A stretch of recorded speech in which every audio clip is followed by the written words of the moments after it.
Salut à toi, aujourd'hui on va répondre à des questions. Comment diviser un nombre décimal par 0,1 ou 0,01? Allez, c'est parti!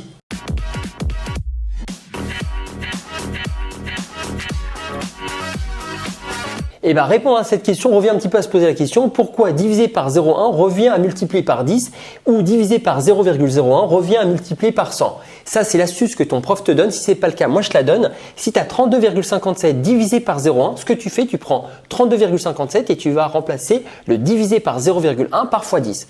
Et là, normalement, tu dois connaître. Si ce n'est pas le cas, tu peux voir les autres vidéos qui parlent de ça. Tu as 32,57 et en multipliant par 10, qu'est-ce qui se passe? Tu vas décaler la virgule une fois sur la droite, donc ça donne 325,7. De la même manière, si tu as 1,801 divisé par 0,01, tu vas remplacer ça par fois 100. Et donc là, c'est pareil. Je ne vais pas décaler une fois sur la droite, mais deux fois. Donc, tu as le résultat, c'est 180,1. Maintenant que tu as ça, en fait, tu peux tout faire. Ce qui m'intéresse, c'est que tu comprennes pourquoi je dois remplacer divisé par 0,1 par fois 10. Pour ça, j'ai besoin de repartir sur la division où tu as 6 divisé par 2. Le contexte, tu as par exemple 6 jetons entre deux personnes, donc j'ai mes 6 jetons. Je le partage équitablement, chaque personne va recevoir 3 jetons. Donc ça, tu le maîtrises. Si je te donne un deuxième exemple avec 2,5 divisé par 2, qu'est-ce qui va se passer?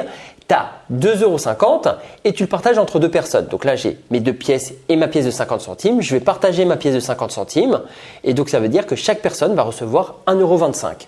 Maintenant, c'est ce contexte-là qui peut être plus difficile à comprendre. 4 divisé par 0,1. Pour ça, on va commencer simplement avec une division par 0,5.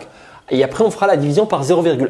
Et pour ça, j'ai besoin que tu comprennes la deuxième définition de la division, cette histoire de groupement ou de nombre de parts. Regarde, nous avons 3 pizzas. Combien de parts peut-on faire avec des moitiés de pizza? Et bien là, le calcul que tu dois faire, c'est 3 divisé par 0,5. Pourquoi? J'ai 3 pizzas. Et je veux connaître le nombre de parts que je peux faire, c'est-à-dire des moitiés. Donc regarde, là j'ai deux moitiés. Donc en gros, à chaque fois, je partage en deux. Et j'ai combien de parts exactement? Eh bien, j'en ai 6. Donc j'ai 6 parts, ça veut dire que 3 divisé par 0,5, ça fait 6. C'est-à-dire combien de parts je peux faire avec mes 3 pizzas en sachant que chaque part doit représenter une moitié. Eh bien, j'ai 6 parts. Pareil, ici maintenant, je vais diviser par 0,1. C'est exactement le même contexte d'une certaine manière. J'ai 4 divisé par 0,1 puisqu'on est toujours sur cette histoire de groupement ou de nombre de parts. Et là, je prends un exemple. Une course de 4 km en équipe est organisée. Donc le 4 est au numérateur. Chaque participant doit parcourir exactement 100 mètres. Je te rappelle que 100 mètres, c'est 0,1 km. C'est pour ça que je l'ai mis au dénominateur. Combien de personnes faut-il pour faire cette course? Là, c'est simple. J'ai mes 4 km. Je te rappelle que 0,1 km ou 100 mètres, c'est pareil. Et ça va représenter mes 100 mètres, c'est-à-dire la distance que chaque coureur doit parcourir.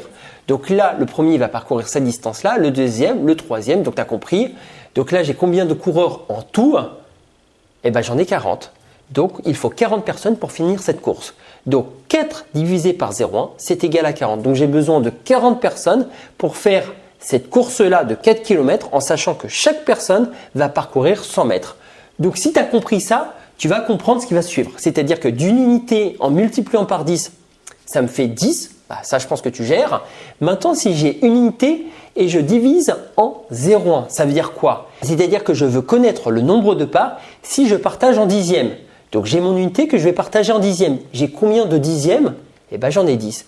Donc, multiplié par 10 ou divisé par 0,1, on tombe sur la même valeur. Donc, tu comprends que divisé par 0,1, ça veut dire quoi? Ça revient à multiplier par 10 et après tu connais l'astuce de la virgule. Donc tu as 5672 puisque j'ai décalé la virgule une fois sur la droite. Et si maintenant je dois diviser par 0,01, tu vas multiplier par 100 et donc là je vais décaler de 2 crans sur la droite, ça va me donner 96 720. Si tu as compris ça, tu peux faire tous les exercices qui vont s'afficher à l'écran. Essaye de les faire en mettant pause car la correction elle arrive juste après.